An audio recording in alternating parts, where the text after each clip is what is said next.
I appreciate the gentleman's courtesy. And it's interesting listening to lofty statements. It's been my privilege to be on the Budget Committee through Republican and Democratic leadership, and have watched efforts to move beyond lofty statements. When Paul Ryan was the lead Republican on the Budget Committee, I joined him in efforts to try and actually make some adjustments dealing with agricultural subsidies. It's easy to talk about things, but it's hard to actually make them work.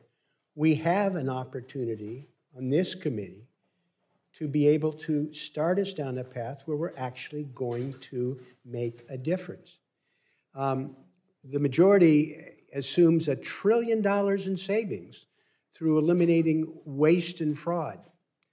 The resolution fails to address a major source of waste and fraud, the federal crop insurance program. And I've raised this before the committee before.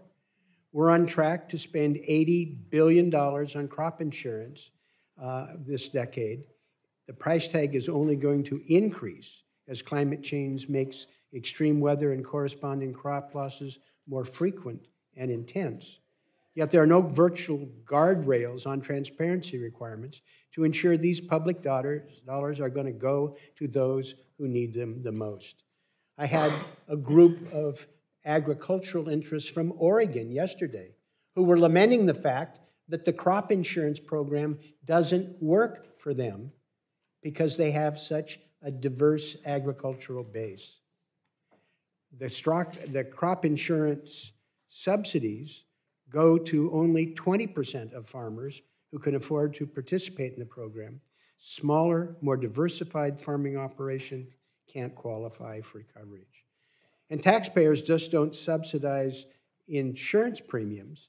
They also subsidize crop insurance agents and private companies. If you really want to crank down on government spending, maybe you can look at the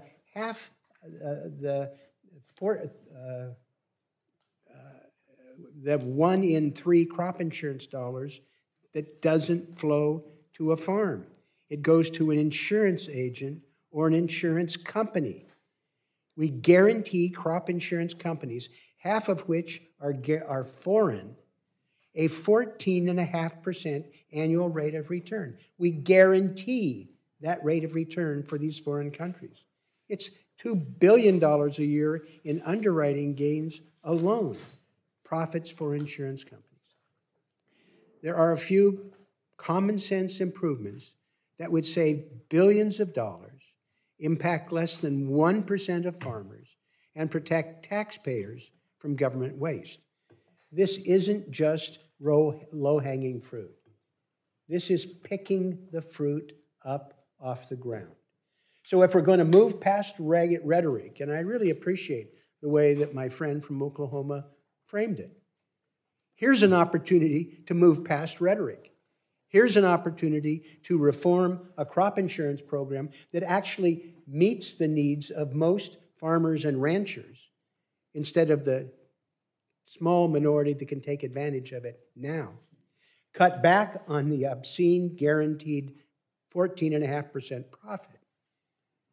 Be able to actually show that we're going to make a difference. I yield back. Perfect. Thank you. Mr. Blumenauer, now yield